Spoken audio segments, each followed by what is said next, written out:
नमस्कार, मैं प्रांशी राठौर और आप देख रहे हैं नेक्स्ट 9 न्यूज। यूपी की सियासत में इन दिनों काफी ज्यादा हंगामा मचा हुआ है। वजह है आगामी नगर निकाय चुनाव के साथ साथ आगामी लोकसभा चुनाव। साल 2024 में ये चुनाव होंगे और इन चुनाव को लेकर अभी से सभी दलों ने अपनी कमर कस ली है।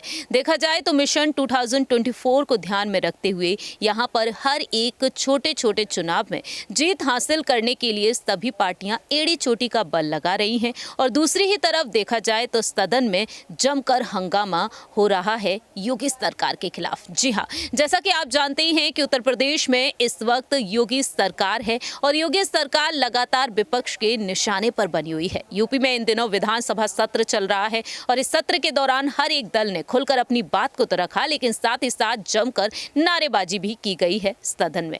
इस बार आपको जानकारी देना चाहेंगे इस रिपोर्ट के जरिए कि आखिरकार कुंडा से विधायक रघुराज प्रताप सिंह उर्फ राजा भैया क्या कहते हैं। सीएम योगी आदित्यनाथ के उन्होंने यहां पर जमकर तारीफ की, लेकिन साथ ही साथ यहां पर कमियों को भी गिनाया और साथ ही साथ सपा प्रमुख अखिलेश यादव पर भी उनकी मेहरबानी कहीं ना कहीं देखने को मिली। दरअसल आपको बता दें कि राजा भैया जब विधान परिषद में विधानसभा में बोलते हुए जब नजर आए, उस दौरान हर किसी का ध्यान उन्होंने अपनी तरफ खींच लिया जब उन्होंने यहाँ पर अपनी बात रखी। क्या कुछ कहा राजा भैया ने, ये आपको जानकारी देंगे इस रिपोर्ट के जरिए। जरा देखिए ये वीडियो। अभिभाषण पे आपने बोलने का अवसर दिया, इसके लिए आपका आभार व्यक्त करते हैं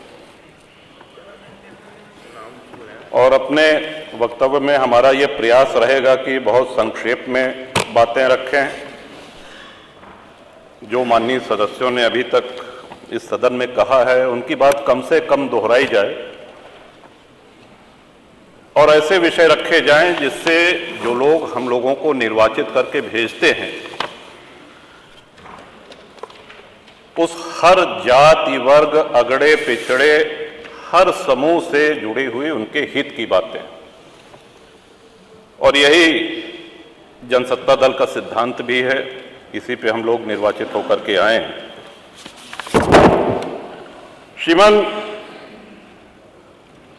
विद्यालय के दिनों में हिंदी भाषा जब हमारे हिंदी के शिक्षक हम लोगों को पढ़ाते थे तो अलंकारों की चर्चा होती थी। उसमें एक अलंकार है अतिशयोक्ति अलंकार, हम सभी लोगों ने पढ़ा होगा।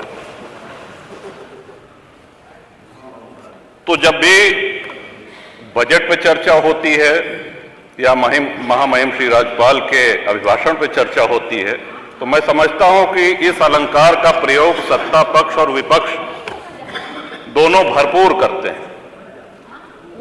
और मैं ये कहना चाहता हूं कि सरकारें न इतनी अच्छी होती हैं जितना सत्ता पक्ष कहता है और सरकारें न इतनी बुरी होती हैं जितना विपक्ष बताता है। और हम यहां जो भी बोलते हैं वो हमारे भाग्य विधाता जनता जनार्दन वो बाहर सुनती है, उसका आकलन करती है। हम यहां कितनी भी लच्छेदार भाषा में पक्ष या विपक्ष में कुछ भी कह लें, जाना हमको वही है, वही है, उन्हीं के पास जाना है और फैसला भी उन्हीं का मानना पड़ेगा। श्रीमान, सड़क, बिजली, पानी ये ऐसी चीजें हैं जो हम सभी के जीवन से जुड़ी हुई हैं। भारत गांवों का देश है, भारत की आत्मा गांवों में बसती है। हम सभी लोग इस उक्ति को, इस सिद्धांत को मानते हुए आए हैं। एक्सप्रेसवेज बन रहे हैं, एक्सप्रेसवेज बनने के नए नए कीर्तिमान स्थापित किए जा रहे हैं। अच्छी बात है, होने चाहिए। हर विकासशील देश में देखने में भी अच्छी लगती हैं, यात्रा का समय भी कम होता है। लेकिन कहीं ऐसा तो नहीं है कि एक्सप्रेसवे के चक्कर में हम गांव की सड़कों को भूल गए हैं। आज ग्रामीण सड़कों का जो हाल है, जो गड्ढे हैं, क्या ऐसा तो नहीं कि उस ओर हमारा ध्यान नहीं जा रहा है? सड़कें गड्ढा मुक्त नहीं है श्रीमन, और उसका एक कारण है कि जिस क्षमता पे ग्रामीण सड़कें बनाई जाती हैं, कभी हुआ करता था कि ट्रक जो है उसमें 6 चक्के हुआ करते थे। ग्रामीण सड़कों की भार वहन क्षमता 9 टन से अधिक नहीं होती है। आज 52 टन के ट्रक 20 चक्के 22 चक्के उस पर चल रहे हैं और भार वहन क्षमता उसकी 9 टन पर स्क्वायर इंच PSI है, तो सड़कें तो टूटेंगी, आप कब तक गड्ढे भरवाते रहेंगे? ये हम सभी के क्षेत्रों से जुड़ी हुई समस्या है श्रीमान। तो या तो ऐसे 10-20 चक्के वाले जो ट्रक है, जो 15-20 चक्के वाले ट्रक हैं, इनको वर्जित कर दिया जाए, एक अधिकतम उसकी भार वहन सीमा निर्धारित कर दी जाए कि इससे अधिक भारी ट्रक ग्रामीण सड़कों पर नहीं चलेंगे, और या तो फिर ग्रामीण सड़कें उस मानक के अनुसार बनाई जाएं कि ट्रक गुजर जाने के बाद अगर साइकिल और मोटरसाइकिल से या सामान्य यात्री उस सड़क पे चल रहा है तो उसको भी गड्ढा मुक्त सड़क का अनुभव हो, आनंद मिले। ये बहुत ही गंभीर विषय है श्रीमन, और महामहिम श्री राज्यपाल के अभिभाषण में बजट में इसका समावेश होता तो बड़ा अच्छा रहता। दूसरा आ जाते हैं बिजली पे। गांव में 18 घंटे बिजली आ रही, जिला मुख्यालय पे भी आ रही, तहसील मुख्यालय पे भी आ रही। जितना आप लोगों ने बताया, हो सकता है 1-आधा घंटा उससे कम ज्यादा हो, लेकिन आ रही। लेकिन बिजली के साथ साथ विजिलेंस का प्रकोप बहुत ज्यादा हो गया है। इस तरह के छापे पड़ रहे हैं लोगों के यहां, कई माननीय सदस्यों ने इसको सदन में कहा भी है। फोन आता है, उनको बुलाया जाता है और उनसे बाहर, बिजली दफ्तर के बाहर उनसे रकम तय की जाती है, उनसे पैसा लिया जाता है, उनसे वसूली की जाती है। समस्या जहां की तहां। तो मैं समझता हूं कि इस पे भी माननीय बिजली मंत्री हैं यहां पे उपस्थित, आपके माध्यम से मैं चाहूंगा कि ये ऐसी समस्याएं हैं कि आप इनको चाहे सत्ता पक्ष और चाहे प्रतिपक्ष किसी भी माननीय सदस्य से पूछेंगे तो हम सभी के क्षेत्रों में ये समस्याएं हैं। सड़क, बिजली के साथ साथ पानी। श्रीमान, हर गांव में पानी की टंकी निर्माणाधीन है, जहां नहीं है वहां ये के साथ जमीन चिन्हित की जा रही है। कुछ बन के तैयार हो गई हैं, कुछ बन रही हैं। बड़ा प्रचारित भी किया गया कि साहब अब हैंडपंप नहीं है, अब नल की टोंटी से आप सब लोगों को पानी पीने को मिलेगा। हम भी जानते हैं और यहां बैठे हुए सभी माननीय सदस्य भी इस बात से सहमत होंगे कि नल की टोंटी से गांव-गांव, घर-घर पानी नहीं पहुंचाया जा सकता, और अगर पहुंचाया भी जा सकता है तो कम से कम उसमें 10 वर्ष लग जाएंगे। अब हैंडपंपों की जो स्थिति है, इस बार हम सभी जानते हैं कि बारिश कम हुई है, सर्दी भी कम पड़ी है। आने वाला मौसम विभाग का पूर्वानुमान है कि भयंकर गर्मी पड़ेगी, पानी का स्टेटा नीचे जा रहा है और छोटे हैंडपंप पानी छोड़ना शुरू कर देंगे। विशेषकर जो सूखे क्षेत्र हैं उनको तो विशेष प्रकोप इसका झेलना पड़ता है। जो हैंडपंप हम लोगों को मिलते थे वो हैंडपंप मिलना बंद हो गए हैं, ये कह करके कि अब पानी की टंकी से ही आप लोग जलपान करिए, पानी पीजिए। जो इंडिया मार्क 2 हैंडपंप खराब हो गए हैं, ध्वस्त हो गए हैं, उनको रिबोर करने के लिए जो प्लान थे, कोई भी इंडिया मार्क का हैंडपंप रिबोर नहीं हो रहा है, और सभी माननीय सदस्य से सहमत होंगे साहब।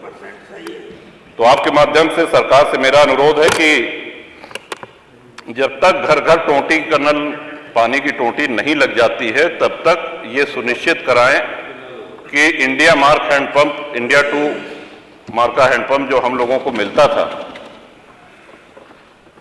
वो यथावत मिलता रहे। पानी की किल्लत और पानी की हाहाकार जो मचने वाली है आने वाले दिनों में, उसके पहले आपका ध्यान आकर्षण, इस माननीय सदन का ध्यान आकर्षण इधर कराना चाहता हूं। और ये बहुत ही जटिल समस्या आने वाले अप्रैल से शुरू होकर के मई, जून, जुलाई आदि महीने में होगी। इसके साथ ही श्रीमंत सदन का चलना, ये भी एक बड़ा महत्वपूर्ण विषय है, और ये हमारा बहुत बड़ा सौभाग्य है कि 30 वर्ष इस सदन में हो गए हैं और बहुत से महानुभावों के साथ काम करने का, उनके साथ यहाँ बैठने का अवसर मिला है। और हमसे भी बहुत वरिष्ठ यहाँ पे सदस्य जिनसे मैं सीखता हूँ, आदरणीय खन्ना जी हैं, आदरणीय अवधेश जी हैं, रमापति शास्त्री जी हैं, माता प्रसाद पांडे जी हैं, तमाम ऐसे सदस्य। लेकिन क्या आपको ऐसा नहीं लगता कि भाषण का जो स्तर था उसमें बहुत गिरावट आई है? और उसका कारण यह है कि जब हाउस नहीं चलेगा, सदन नहीं चलेगा, तो नए माननीय सदस्यों को बोलने का अभ्यास नहीं रह जाएगा। जब भी ये बात आती है कि साहब सदन चलना चाहिए, क्योंकि ये स्पष्ट लिखा गया है कि वर्ष में अपरिहार्य स्थितियों को छोड़ करके 90 दिन सदन का संचालन आवश्यक है।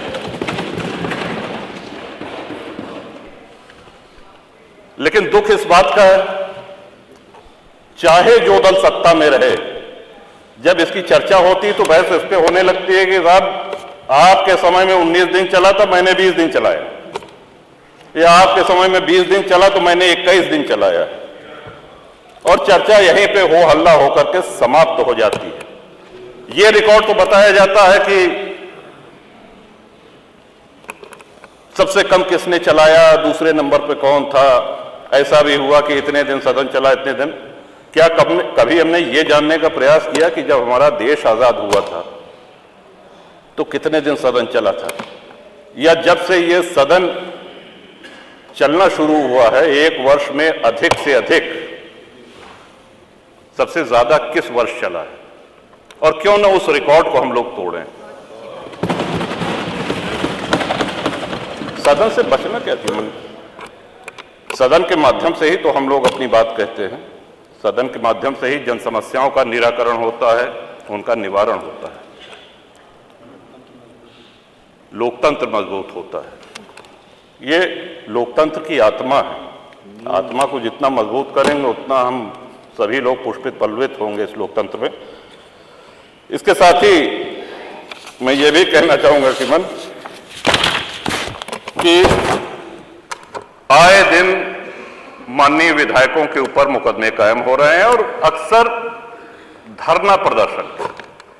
यहां पे जो लोग भी बैठे हैं, किसी के दल और किसी के व्यक्तिगत, उनके सार्वजनिक जीवन में कभी ऐसा अवसर ना आया होगा कि उन्होंने धरना प्रदर्शन न किया हो। और जब तक लोकतंत्र रहेगा तब तक ये होता रहेगा। तोड़ फोड़ की उससे हम सहमत नहीं हैं, हम हिंसा से भी सहमत नहीं हैं। लेकिन बहुत से ऐसे माननीय विधायक हैं जिनके ऊपर धरना प्रदर्शन, शांतिपूर्ण धरना प्रदर्शन के कारण मुकदमे कायम हुए हैं और आज भी हैं। उनको एमपी एमएलए कोर्ट जाना पड़ रहा है। कई बार ऐसा भी हुआ कि धरना प्रदर्शन में दूसरे अराजक तत्व आकर के हिंसा फैला देते हैं और झेलना विधायक जी को पड़ता है। एक अलग से अदालत गठित है, वहां जाना पड़ता है, वहां पे उनकी पेशी होती है और पूरा मुकदमा झेलना पड़ता है। तो ये तलवार जो लटकी रहती है माननीय विधायकों के ऊपर कि कब अदालत सजा कर दे। अभी कल भी एक माननीय सदस्य को न्यायालय ने दंड दिया, सौभाग्य से 2 वर्ष से कम अवधि की। तो सभी जनप्रतिनिधियों को प्रतिरोध कौन करेगा, आवाज कौन उठाएगा? अगर धरना प्रदर्शन के इतने गंभीर परिणाम आने लगेंगे तब तो विधायक और सांसद भागने लगेंगे धरना प्रदर्शन से। जनता की लड़ाई कौन लड़ेगा? ये गंभीर विषय मैं चाहता हूं कि इसको पूरी गंभीरता से ये सरकार ले और अनावश्यक मुकदमे हों। फिर मैं अपनी बात दोहरा रहा हूं कि हिंसा और उपद्रव का मैं समर्थन नहीं कर रहा हूं, लेकिन शांतिपूर्ण अगर धरना प्रदर्शन हुआ तो उसके लिए हमको अदालत के कटघरे में न खड़ा होना पड़े। जनता की लड़ाई लड़ने के लिए हमको मुकदमे न झेलने पड़े। श्रीमान, एक सुझाव और देना चाहता हूं जो प्रदेश सरकार के हाथ में तो नहीं है, लेकिन अगर आप संस्तुति कर देंगे तो प्रदेशवासियों का बहुत भला हो जाएगा। समाजवादी पार्टी के शासनकाल में आदरणीय अखिलेश जी ने एक नियम बनाया, उनकी संवेदनशीलता थी कि विधायक लोग अपनी निधि से असाध्य रोग, गंभीर रोगों से बीमार लोगों को आर्थिक सहायता हॉस्पिटल से उसका जो पर्चा आता था, एस्टिमेट बनता था, उसके हिसाब से दे सकते हैं।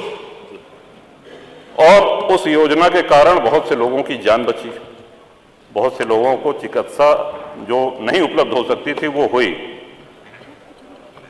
माननीय योगी जी ने उस योजना की उपयोगिता को देखते हुए उसको आगे बढ़ाया।